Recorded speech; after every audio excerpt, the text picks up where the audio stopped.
सिर पर पगड़ी लाल लाल आए मिथिला नगरिया नेहाल भ गेले।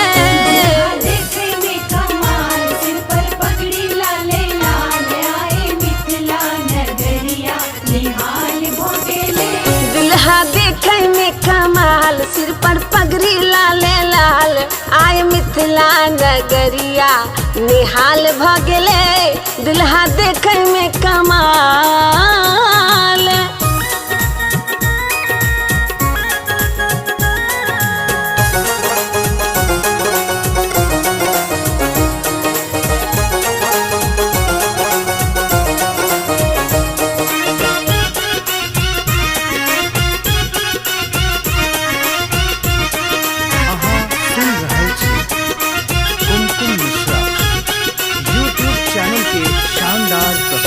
मुख पर शोभे लट घुंघरवा काट करेज मोरा नैन कजरवा।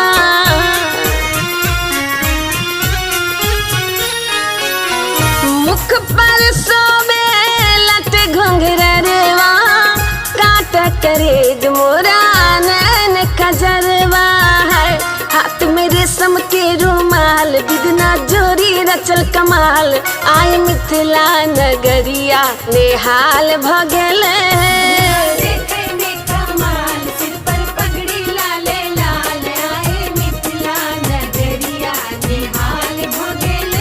दुल्हा देखे में कमाल।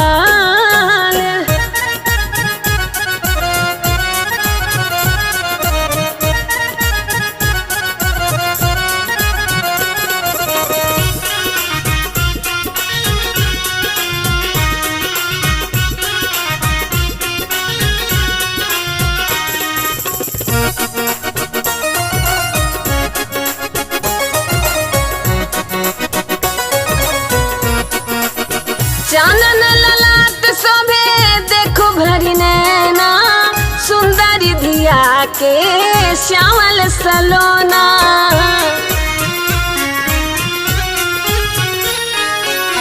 चानन ललाट शोभे देखो भरी नैना सुनर धिया के श्यामल सलोना।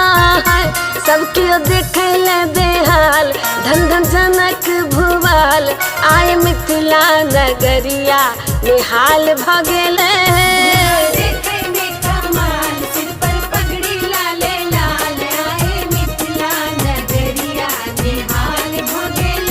दुल्हा देखे में कमाल।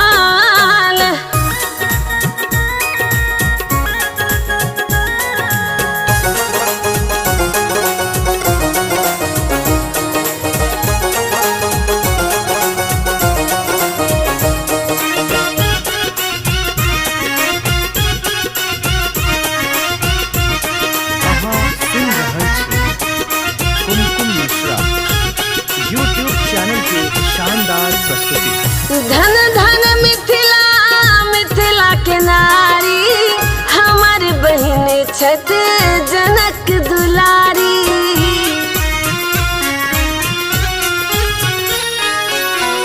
धन धन मिथिला मिथिला के नारी हमार बहन छत सिया सुकुमारी है।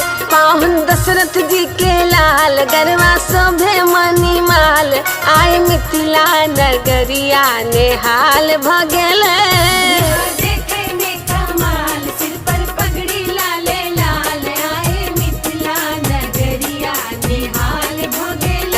दुल्हा देखे में कमाल सिर पर पगड़ी लाल लाल आए मिथिला नगरिया नेहाल भ गेले।